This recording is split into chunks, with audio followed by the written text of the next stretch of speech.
नमस्कार, city centre show में आपका स्वागत है। मुंबई से मैं हूं पूजा भारद्वाज और इस वक्त मैं बीएमसी के बड़े वैक्सीनेशन सेंटर्स में से एक बीकेसी वैक्सीनेशन सेंटर के बाहर हूं और आप देख सकते हैं यहां पर वैक्सीन खत्म हो चुकी है। इसकी जानकारी इस नोटिस के जरिए और इस बैनर के जरिए भी बाहर लगाई गई है। आज ये पूरा दिन जो बीकेसी वैक्सीनेशन सेंटर है बंद रहा। न सिर्फ ये सेंटर बल्कि मुंबई के और भी कई बड़े सेंटर्स जैसे कि गोरेगांव का नेस्को वैक्सीनेशन सेंटर, उसको भी बंद करना पड़ा क्योंकि उनके पास स्टॉक नहीं था।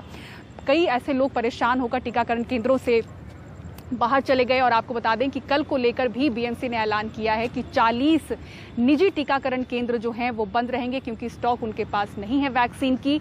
और जो बीएमसी और सरकारी टीकाकरण केंद्र हैं जैसे कि आप बीकेसी और बाकी इस तरह के टीकाकरण केंद्र देख रहे हैं, इनको तभी खोला जाएगा अगर आज रात तक इनके पास स्टॉक पहुंचती है। तो ये हालत है यहाँ पर कि वैक्सीन की स्टॉक नहीं है। लेकिन इसी बीच महाराष्ट्र सरकार ने एक अहम ऐलान कर दिया है कि 18 साल से ऊपर के लोगों को मुफ्त में टीका लगाया जाएगा। तो अब तक जो कंफ्यूजन थी महाराष्ट्र सरकार के बीच में तीनों पार्टियों में, उसको लेकर आज ये साफ हो चुका है कि मुफ्त में टीका लगाया जाएगा 18 साल से ऊपर के लोगों को। लेकिन क्या उनके पास ये स्टॉक वैक्सीन की अवेलेबल होगी कि उनको लगाया जा सके 1 तारीख से, इसका जवाब फिलहाल सरकार के पास नहीं है।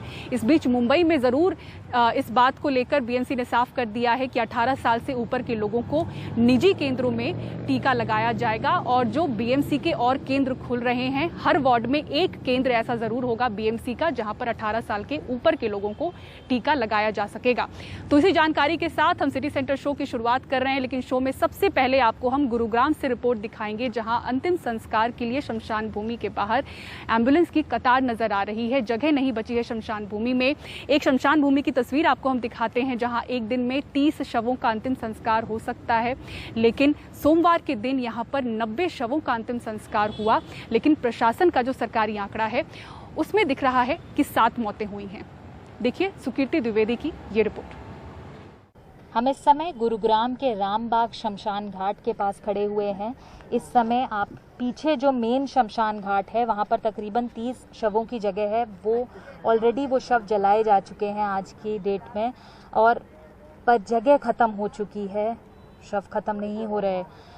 7 का जो बाहर का लगा हुआ पार्किंग लॉट है, अब वहाँ पर तकरीबन 14 शवों के लिए लकड़ियाँ लगाई गई हैं। वहाँ पे क्रेमेशन की पूरी तैयारी हो रही है, दाह संस्कार की पूरी तैयारी चल रही है। तो आप समझ सकते हैं कि यहाँ पर शवों का आंकड़ा कितना ज़्यादा है।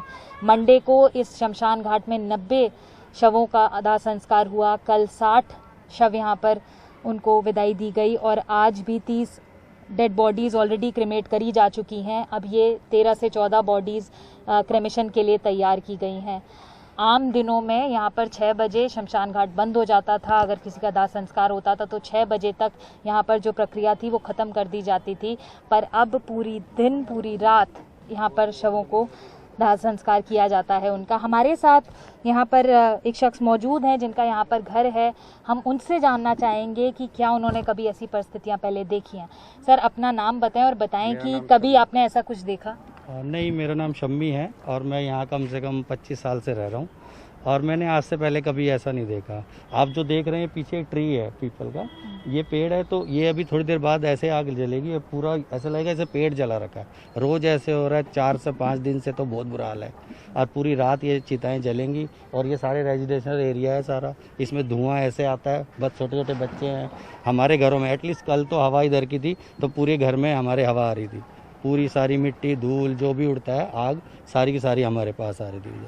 तो कोरोना का जो कहर है वो पूरी तरह से दिल्ली के ऊपर, गुड़गांव के ऊपर, जो सभी पूरा एनसीआर रीजन है उस पे देखा जा सकता है। संघर्ष है आपके लिए दवाई लेना, संघर्ष है अस्पताल में बेड के लिए, संघर्ष है कि आप अपने को अगर विदाई देना चाहते हैं तो घंटों यहाँ पर एम्बुलेंस की लाइन। हम दोपहर में भी यहाँ थे तो एम्बुलेंसेस की लंबी कतार लगी हुई थी। लोग अपने पर्सनल वाहनों में तक शव लेकर आते हैं क्योंकि एम्बुलेंस नहीं मिलती है। और घंटों कतार में लगने के बाद इस तरह से शमशान घाट पर दाह संस्कार होता है। मेन एरिया में हो गया तो हो गया, अगर वहाँ जगह ख़त्म हो गई तो बाहर पार्किंग लॉट में भी होता है। लगातार स्थिति जो है बद से बदतर होती जा रही है। अधिकारी कह रहे हैं कि स्थिति में बदलाव आएगा, पर यहाँ पे लोग बस आशा कर सकते हैं इस समय। पर ज़मीनी हकीकत इस समय डरा देने वाली है। गुरुग्राम से कैमरा पर्सन अश्विनी मेहरा के साथ सुकीर्ति द्विवेदी, एनडीटीवी इंडिया के लिए। देश भर में बीते 24 घंटों में 3,293 कोविड मरीजों की मौत हुई है। ऐसी कई मौतें हैं जिनका अंतिम संस्कार करने वाला कोई नहीं है। ऐसे में कई लोग फरिश्ता बनकर सामने आए हैं जो मदद कर रहे हैं और अंतिम संस्कार कर रहे हैं उन कोविड मरीजों का जिनकी घर में मौत हुई है। फर्स्ट फ्लोर से उतारनी है। हम 2 लोग हैं। सोसाइटी वालों को बोला हेल्प करा दो, वो डर रहे हैं। क्या हमारे घर में बाल बच्चे नहीं है? 73 साल की मदर है मेरी। 2 लोगों से नहीं उठ पाएगी। 2 लोगों से बॉडी कहाँ उठेगी सर? फर्स्ट फ्लोर से नीचे उतारनी है। तीसरा बंदा चाहिए। हमारे को ये महसूस होता है कि यहाँ पे किसी आदमी की डेथ नहीं है, इंसानियत की डेथ हुई है। बिल्कुल इंसानियत खत्म हो गई है। ये तस्वीरें रुला देने वाली हैं। 48 साल के प्रीतम सिंह और उनके साथी देवेंद्र दिल्ली के रानी बाग में एक बुजुर्ग का शव अंतिम संस्कार के लिए लेने आए हैं। 70 साल के एएन यादव की मंगलवार रात कोरोना से मौत हो गई। परिवार में अंतिम संस्कार कराने वाला भी कोई नहीं है। पत्नी बुजुर्ग हैं और वो भी कोविड की शिकार हैं। सिर्फ एक बेटी है जो नीचे असहाय खड़ी है। कोविड साहब मैम घर पे सिर्फ आपकी मदर है, उनके साथ कोई है? नहीं, अभी तो फिर सिस्टर भी है उनके पास ही। और मदर सिर्फ अकेले हैं घर पे आपके? मैम क्या बेड नहीं मिल पाया सर को कल? हाँ, उनको बेड नहीं मिल पाया। हम लोग 2 दिन से परेशान हो रहे थे बेड के लिए। पहली मंजिल से शव उतारना था और 2 लोग मदद मांग रहे थे। प्रीतम कहते रहे कि पीपीई किट पहनकर आ जाओ, लेकिन तमाशबीन सोसाइटी वाले तैयार नहीं हुए। ग्लव्स दे दे, एक ओवरकोट दे दे ते N95 मास्क दे दे। बुजुर्ग को अंतिम यात्रा के लिए 4 कंधे भी नसीब नहीं हो पाए। क्या सोसाइटी में किसी ने लिख के दिया है कि किसी और के घर पे कोरोना से डेथ नहीं होगी? किसी को सर्टिफिकेट मिला है? प्रीतम और उनकी टीम अब तक कोविड प्रोटोकॉल के साथ लगभग 322 शवों का अंतिम संस्कार करा चुकी है और इस सुविधा के लिए ये लोग 1 रुपया तक नहीं लेते। शव को अपनी एम्बुलेंस में शमशान तक पहुंचाकर अंतिम संस्कार तक कराते हैं। हमें ज़्यादा जो कॉल्स आती हैं वो लोग की वही घरों से आती है जो अनक्लेम्ड हैं, जो गवर्नमेंट के किसी भी खाते में नहीं है कि कितनी डेथ्स हो रही हैं। तो हमें वहाँ से कॉल्स ज़्यादा आती है कि जो घर में जाके कोई भी उसकी बॉडी नहीं उठा रहा। ना एम्बुलेंस वाले जा रहे हैं, ना डिपार्टमेंट्स के कोई जा रहा है, ना एमसीडी से जा रहा है, ना किसी हॉस्पिटल से जा रहा है। तो प्रशासन भी इस पर कुछ नहीं कर पा रहा है। तो वो जाके वो बॉडीज हम उठा के क्रिमेशन के लिए लेके आते हैं। पेशे से प्रीतम व्यवसायी हैं और देवेंद्र फोटोग्राफर। मरने वाला अगर मुसलमान है तो उसे कब्रिस्तान ले जाते हैं और अगर हिंदू है तो उसे शमशान घाट ले जाते हैं। प्रीतम हमारे जरिए एक संदेश देना चाहते हैं। जो हमें गुरु साहब ने सिखाया हम उसी पच्चीनों पे चलने की कोशिश कर रहे हैं कि मानस जो है अवली अल्लाह नूर पाया कुदरत के सब बंदे, एक नूर ते सब जग उपजया कौन भले को मंदे। कहते हैं भगवान को और अल्लाह को किसी ने नहीं देखा, लेकिन उसके लोग हैं जिन्हें हम अपनी आंखों से देख रहे हैं। प्रीतम और उनके साथी किस तरीके से उन शवों का अंतिम संस्कार कर रहे हैं जिनके परिवार वाले उनको नहीं ले जा पा रहे हैं शमशान घाट तक। शायद भगवान है और भगवान इंसान के रूप में है। सहयोगी अशोक महाले के साथ दिल्ली से सौरभ शुक्ला, एनडीटीवी इंडिया।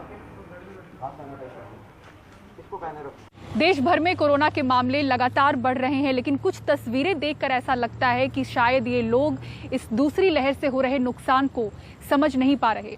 ये तस्वीरें उत्तर प्रदेश के अलीगढ़ की हैं। उत्तर प्रदेश पंचायत चुनाव के लिए गुरुवार को अंतिम चरण का मतदान है। अलीगढ़ में मतदान के लिए जरूरी सामान लेने के लिए शिक्षक और अधिकारी इकट्ठा हुए। इस दौरान न तो सोशल डिस्टेंसिंग का पालन हुआ और मास्क को लेकर भी लोग लापरवाह नजर आए। ये हाल तब है जब उत्तर प्रदेश में रोजाना कोरोना नया रिकॉर्ड बना रहा है।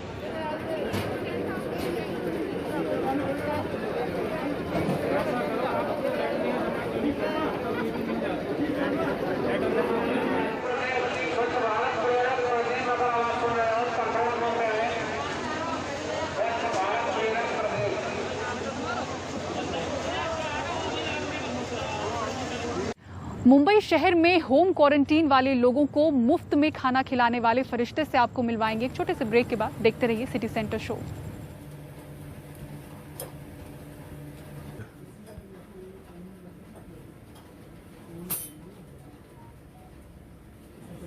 कोरोना की इस दूसरी लहर में सरकारें भी पस्त हैं, लेकिन कई लोग मदद के हाथ आगे बढ़ा रहे हैं।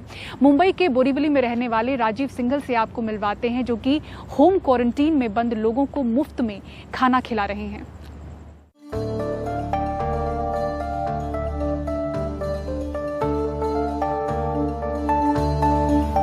कपड़ा कारोबारी राजीव सिंघल इन दिनों होम क्वारंटीन हुए 200 लोगों के पेट की भूख मिटाने में व्यस्त हैं। सिंघल का कहना है, पिछले साल जब खुद कोरोना पॉजिटिव होने पर होम क्वारंटीन हुए थे, तब अच्छे भोजन के लिए तरस गए थे। तो अब की बार हमारे को ध्यान आया कि ऐसे बहुत परिवार होंगे बम्बई में जिनको खाने की जरूरत है, तो हमारे मन में ध्यान आया और सब परिवारों को जितने भी हमारी कैपेसिटी है उस हिसाब से हमने खाना होम डिलीवरी देने का कोरियर के माध्यम से नक्की किया। और यहाँ हमारी किचन में करीब 200 आदमी का सुबह बनता है, 200 आदमी का शाम को बनता है, और वो खाना हम लोगों को घरों तक निःशुल्क कोरियर चार्ज के फ्री पहुँचाते हैं। सिंघल बताते हैं कि खुद होम क्वारंटीन रहते हुए जब उन्होंने आशा किचन से टिफिन मंगवाया था तो खाना स्वादिष्ट और पौष्टिक दोनों मिला।